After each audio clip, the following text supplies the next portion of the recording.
and welcome to another Smaulgld live stream. It is Saturday evening, March 2nd, 2019, and it is Saturday night with Smaulgld and Silver. Saturday night silver with Smaulgld, and tonight we have a special guest. We have a representative marketing director from SD Bullion, James Henry Anderson. So tonight it is Saturday night silver with Smaulgld and SD Bullion. James is a returning guest, and I'm going to turn it over to James because I want him to give you some background on himself and SD Bullion, and then as a special treat, we're going to go through.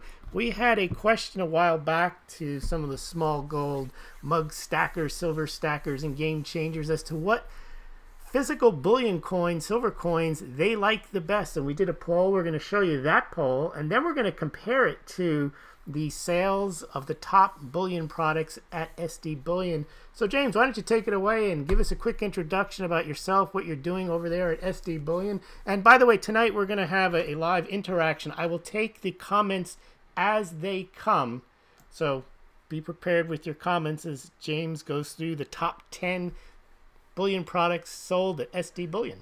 Go ahead, Jim. Hey, Lewis. Thanks for having me, and all you guys out there. I'm excited to be here. So a little bit about me, I suppose. I've been in this industry just over 10 years. I am from this area in Northeast Ohio, actually, and so happened that SD Bullion and myself, it made sense just over a year ago for me to join their team. Basically a lot of the way they think is a lot of the way I do too. It's really, everyone there, we're mostly bullion focused. And so it made a lot of sense for me because our ideas aligned. So for just over a year, I've been working with them, and my main task at SD Bullion is to help people when they come to the website to kind of learn about gold and silver.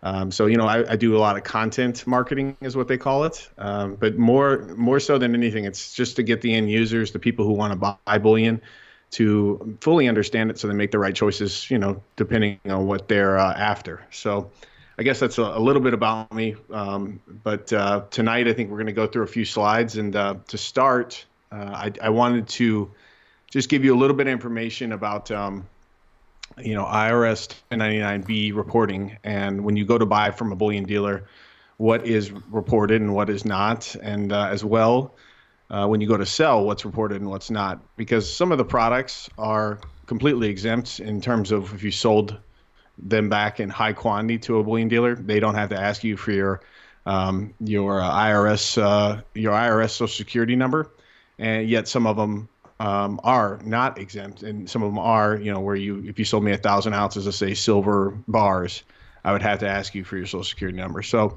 this is all it is just so when we start going through all the different products, if I say it's IRS 1099-B exempt, that all that means is that the dealer can buy as many back from you without having to ask you for your Social Security number. It doesn't mean that if you make a capital gain that you're exempt from not paying taxes. It just means that the transaction is very private. So a lot of people like that, the idea that they could go to a coin shop and, sell a large amount and get cash or what have you, and there's no paper trail. And so it's just one of those things where people, they just need to know the nuances and the rules of the game. And so we're going to kind of go through some of the rules of the game that you may not know. A lot of bullion dealers don't tell you this stuff, and I want you guys to know this so you're well equipped and well educated.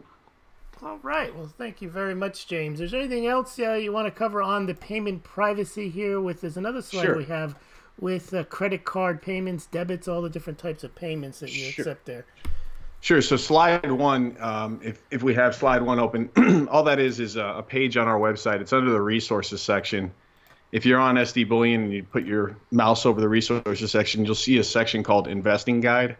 What that is a free investing guide that you can get. You just enter your email and they'll send it to you. And it's, I'll admit it's pretty damn long. Sorry. It's like over 200 pages, but a lot of it's charts and graphs and pictures. So it's not 200 pages of written copy. It's probably 75 pages of written copy and maybe, 100 or so of pictures and charts. But really that guide is to try and get people, if they're really into this, to learn the dirty details of bullion and what makes sense for them. And so one of the slides on that page, it deals with bullion dealer reporting, and that's the next slide we're going to go into. The first thing I'd want to talk about is when you go to sell to a bullion dealer in the United States. There are certain products that if you sell in a certain amount of quantity, they're going to have to ask you for your social security number. And this also deals with which products are exempt as well. So when we're looking at it, we'll start with just gold and gold bars. For instance, if you sold a kilo or more of gold, just raw gold bar or something along that line, to any bullion dealer in the United States, they would have to ask you for your social security number. And silver, it's for bars or rounds, any combination. If you sold 1,000 ounces or more to a bullion dealer, they're going to have to ask you the social security number. Platinum is 25 ounces. Palladium is 100 ounces. And I know these are really weird, right? Like, why are these numbers, so random and strange? A lot of this it was drawn, I think, from the 1980s. They had to come up with something. The IRS needed some type of paper trail to figure out who was selling and how to go after them for taxes, et cetera. And so a lot of these thresholds are based on old COMEX contract sizes, okay? COMEX contract sizes have changed since then. There are some dealers who use the new contract sizes as their thresholds, but we err on the side of caution and still use these old 80s contract sizes for when we ask customers for their social security numbers. So these are the 8 products that are flat out the only ones. These are the ones that we have to comply by, and you can probably see them. And I'm not going to go through every one of them because it gets a little bit ridiculous. But if you guys really want to learn about it, that is the place to go. In that investing guide, you can find all this stuff, and you can learn all the details there. All right. Now, what about sources of payments? You have a slide here on... Yeah. Can you go through that for us, please? Sure. Yeah. So everyone, a lot of times when they first come to bullion dealers' websites, they're a little confused, and there's no doubt, and it's strange because certain products or every dealer has these weird stipulations for how they accept payments. And the key with having payments be as private and as expedient as possible is to use cash that is within the system. That is basically using things like credit cards, debit cards, personal checks, bank wire transfers, PayPal, ACH. All these types of things are within the financial system. That means someone else has already done the anti-money laundering work. And so if you have those proceeds within the AML system, you can use them to pay a bullion dealer in any quantity, and there's no reporting at all. It's not like we have to go fill out a suspicious activity report or anything like that for the IRS. Now, if you came, say, for instance, you'll notice that bullion dealers often don't accept cash or cash equivalents. Cash equivalents would be defined as things like traveler's checks, money orders, bank drafts, cashier's checks. Sometimes they will accept them below $10,000, but they certainly won't do it above $10,000 because it just adds another layer of complexity where you'll have to ask a customer for their information, or if they don't give you the information, you still have to fill out the suspicious activity report. And that essentially tells the IRS that someone is using heavy cash to buy things, and that tells the IRS basically that this person's probably, whatever, a drug dealer, a terrorist, or whatever the hell they're going to say. So these are the types of things you need to know. Especially if you're someone who likes to use cash when you buy things, you have to be very smart about it so you can keep it as private as possible. And these are kind of the stipulations. So a lot of people, when I was taught this, by the way, it was kind of interesting. The guy who taught it to me, it was earlier on in my career, and he was a former IRS agent, and he was saying, that a lot of these stipulations are exactly for what they're for. It's to try and keep money laundering from being a real issue for the U.S. government. That's exactly why we have all these various thresholds. So that makes sense. Now I got a question. I don't notice on here payment method unless I'm missing it. Any type of cryptocurrency payment method. Is that correct? Yeah, there is one. There's Bitcoin is on there and it's exempt. So you could, because we use BitPay as the intermediary. That one you can pay with Bitcoin via BitPay in any amount or size, and we don't have to ask for anything nor fill out any type of reporting requirements. Yeah, can you explain how the BitPay works? Do you know how that works when you pay with Bitcoin? It's pretty similar to like how would I describe it? It's kind of like a merchant account essentially. They're basically the middleman between the customer and their Bitcoin and us. So the customer will send the Bitcoin, which goes to BitPay, and then BitPay will send us the cash equivalent. We literally, it's not like we're accepting Bitcoin Right. at SD Bullion. We're not stacking Bitcoin. Right. See, I think a lot of people get confused on that. They say, well, no one's going to accept Bitcoin because it's too volatile, which is true. I mean, you could take it on a speculative flyer, but Sure. if you want your Sure. business to have some type of certainty and you're selling Silver Eagles for $18.73, that's the amount that you want to get. You don't want to get a fraction of a Bitcoin. And Now there have been dealers in the past, and they've come and gone. But there have been some who actually had an active account, which they would accept Bitcoin straight up.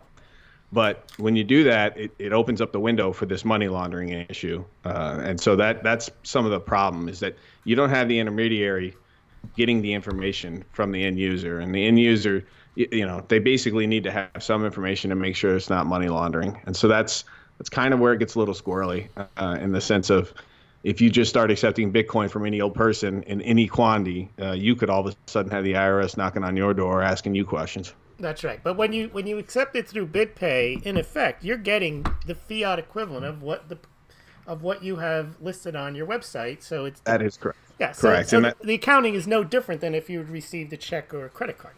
Correct. And it's the fees that they charge are exorbitantly less than standard credit card or merchant accounts, and that's why you see Bitcoin prices pretty close when you're buying bullion as if you were paying with check or AML, or ACH, etc. So it's the credit and debit cards. That's where the merchant accounts, they come in with their 2.5–3% hits, and that's why you see kind of a two-tier pricing in the industry. Well, that makes sense. And I suppose if the Bitcoin or Litecoin or the Bitcoin rises in price again, you might see more people looking to swap out their crypto winnings back into to bullion, I would imagine. Yeah.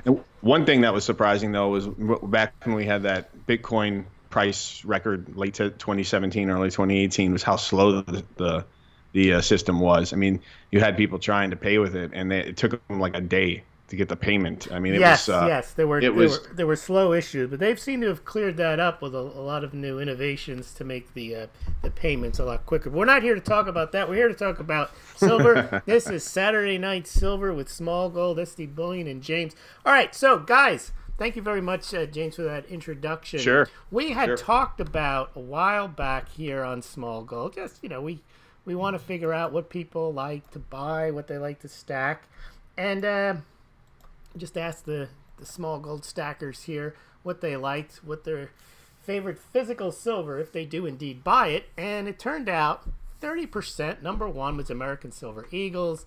And then pretty close behind that were the privately minted silver rounds and bars. We didn't break them down, including any government minted or private minted bars. And then we went down to 16% said Canadian silver maple leaf coins. Only 11% like to stack the 90% constitutional silver, junk silver, however you want to call it, the pre-1965 U.S. silver coins. And then 14% said other, and that could have been Perth Mint, Austrian Mint, Mexican, Chinese mint products, or who knows what else, poured silver. And then you and I had a discussion, and I said, be interesting to know how SD Bullion stacks up and what some of their top-selling coins are. And so here we go. You and I did have you were on last time you were on, we discussed it, and you gave us a tease, and you said you were actually going to put together something like that and tell the world what the best-selling bullion products are in SD Bullion. Now, if you go back and you check out the last interview we did with James, you're not going to get the answer because you didn't have it at the time. So my title is a little disingenuous. I said, what are the best-selling precious metals products? James Henry Anderson, well, he didn't answer that. So now he's going to answer that tonight. So let's take a look now, drum roll please, at the SD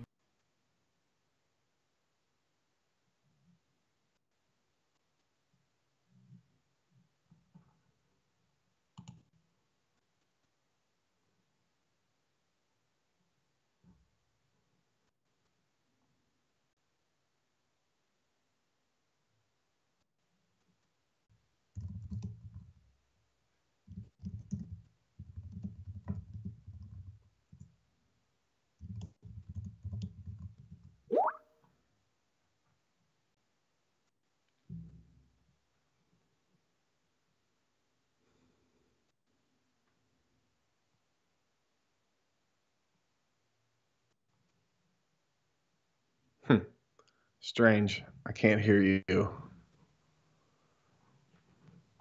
Huh. All right. Lewis, I think the best thing for me to do is just to hang it up and you give me a call back.